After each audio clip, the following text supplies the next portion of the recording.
What the Republicans want to do with this committee, because we've had hearing after hearing after hearing about some bogus First Amendment violation by private companies, is they want to chill the government from actually interacting with the private companies as we come upon an election in November of 2024. Chill the government? Oh my God, that's almost as crazy as what Justice Ketanji Brown Jackson said in the arguments in front of the Supreme Court when she said to the Solicitor General from Louisiana, "Counselor, your position has the First Amendment hamstringing the government." This is not about. This is not about. I know the gentleman from New York is sharper than that. Mr. Chairman, will you just yield quickly for a brief response? It's my 5 minutes. No, it's my 5 minutes, and when I'm done with 5 minutes. Okay, so you're going to attack me and not let me respond? No, I said I know you're smarter. You said my name. I was complimenting the new. You said my name. You said I know you're smarter than that, because I did not say anything about the First Amendment being used to chill the government. I said you in this committee are trying to chill government agencies. That's very different. We're trying to protect the First Amendment. We're trying to protect the government from chilling American speech. What's up, everybody? Major Retired Richard Ojeda here. A recent fiery exchange between New York Representative Dan Goldman and Ohio's Jim Jordan exposed the blatant disregard for truth within MAGA ranks. Thank you, Mr. Chairman. We are seeing a pattern here now, a year and a half into this Congress, and we see it with the impeachment investigation, and we are seeing it starkly here. Let's make a lot of really bold allegations and then try to weave in and mislead some evidence to justify them. It certainly happened in the impeachment, and it is happening here again, because in order to, quote, coerce or censor, then that means, A, whoever the private company that receives the communication from the government must feel coerced and act on that information, and B, they would not have done that but for the government intervention. And the problem that we continue to have with my Republican colleagues is they can get the first thing, but they never get the second. That is why evidence is important, and that's why we rely on evidence. As Dan Goldman dismantled Jordan's baseless accusations and held his feet to the fire over accusing him, but not allowing him a chance to respond, it became evident that MAGA's agenda was built on chaos, not facts. Refusing to be silenced, Goldman exposed the lies peddled by Jordan and his allies, shining a light on their disregard for truth. Recent condemnation from Representative Jerry Connolly underscored the chaos and deception synonymous with MAGA's agenda as well. Jordan took aim at Ketanji Brown Jackson in his response. Jordan has launched a relentless campaign to discredit Supreme Court Justice Ketanji Brown Jackson that has further exemplified MAGA's commitment to chaos over integrity. And that is so consistent with all of the cherry picking of these emails that we have seen here today. I want to bring up another example, which was actually the focus of an entire hearing on this topic, but has not been mentioned once today. And that is the email from Clark Humphrey to Twitter related to Robert F. Kennedy Jr.'s tweet about blaming Hank Aaron's death on the COVID vaccine. And this was the center of the Republican case up until today, and now we're moving on. And I want to just stress why.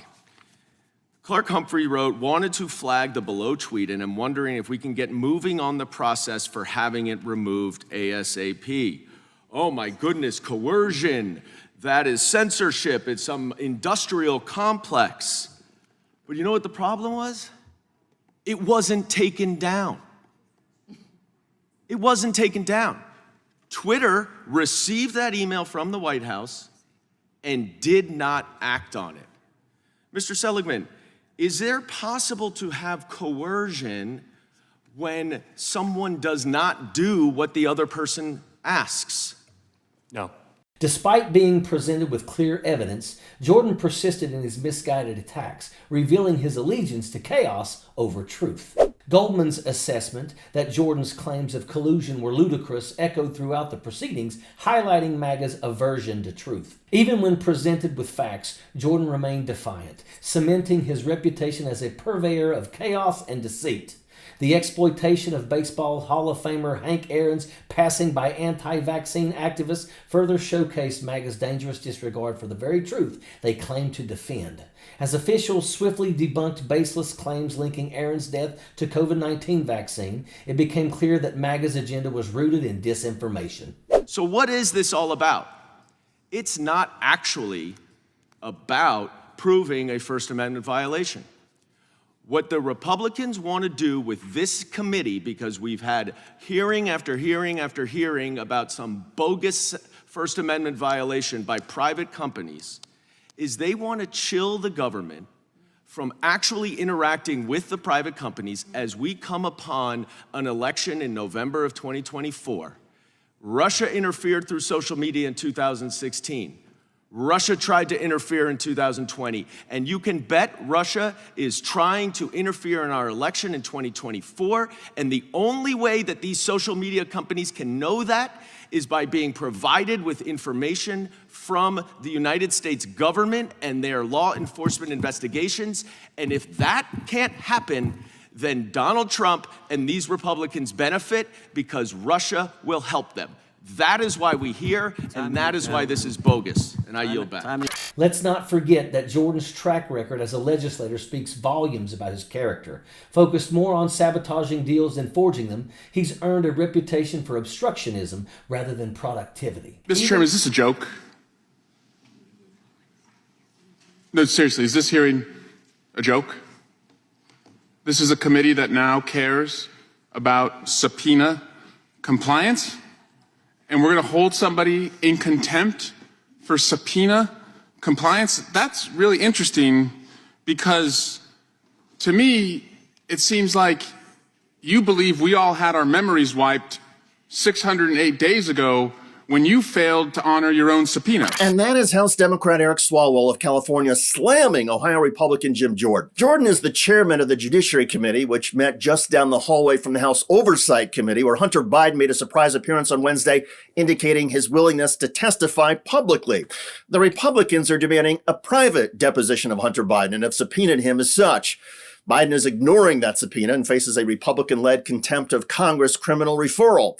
Swalwell noted that 2 years ago, Jim Jordan infamously ignored a subpoena from the January 6th committee investigating the MAGA Trump Capitol insurrection. As the January 6th committee was investigating the greatest crime ever committed in America, with the most arrests, the most convictions, a crime against our Congress, our Constitution, our democracy, all they wanted was for you and a few of your colleagues to cooperate, to provide any information you had. And what you all did for 608 days and counting, you didn't show up. And you want us to take this proceeding seriously, where you have an issue with somebody else's compliance with a subpoena, somebody who actually is willing to come forward publicly, something you were not willing to do, something you and Mr. McCarthy and others who were asked to testify were not willing to do. And those House Republicans have refused to testify publicly or privately about the January 6th insurrection, even though they have acknowledged having conversations that day with then-President Donald Trump.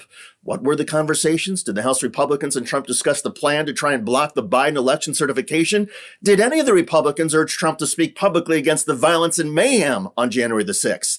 Jim Jordan has refused to cooperate with the House committee investigating these matters. So it is rich of Jordan to now push forward a contempt of Congress finding against Hunter Biden merely because Biden wants to testify publicly, not in private, where his interview could later be taken out of context or misrepresented publicly by Republicans. Swalwell accused Jordan of clumsily trying to pull one over on the American people. How dumb do you think the American people are that you would seek to hold someone in contempt when you are 608 days, 15 hours, 21 minutes, and 47 seconds out of compliance of your own subpoena? I don't know, Mr. Chairman, if it is your practice to look the other way when crimes are committed, but it's not my practice, and it's not my colleagues' practice. So what is this really all about? It's about this chairman, Speaker Johnson, and the MAGA majority acting as Insurrection LLP, creating the biggest law firm in Washington, D.C., to work every single day in this building on behalf of just one client, the former president, Donald Trump, and to carry out his petty grievances every single day. Every day spent working on behalf of Donald Trump and promoting his lies is a day that is not being spent working on other issues where polls show the public wants to see action. At the House Judiciary Committee, this includes the gun violence epidemic. Polls show more than 65% of the American people want stronger background checks on firearms and also a ban on assault weapons. But the Judiciary Committee under Jordan won't even have that debate. The committee also won't take any steps to work on the migrant crisis at the U.S.-Mexico border. The Biden administration is willing to negotiate steps, but House Republicans refuse and will not hold hearings on the Biden proposals. It's the same with issues related to health care and issues related to the economy.